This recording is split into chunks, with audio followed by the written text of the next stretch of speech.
Ito, shadow effect sa drawing. Gunting naging katawan ng tao. Di ba galing?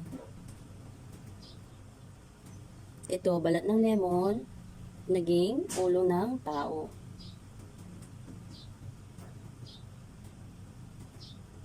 Dalawang baso naman, yellow at saka blue, naging makulay na kapaligiran.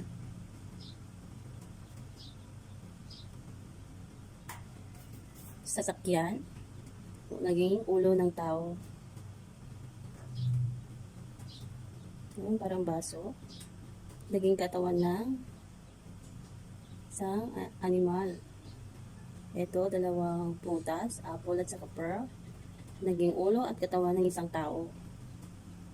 Ito, katawan din ng tao. Tinapay, naging parang buhok ng isang lalaki.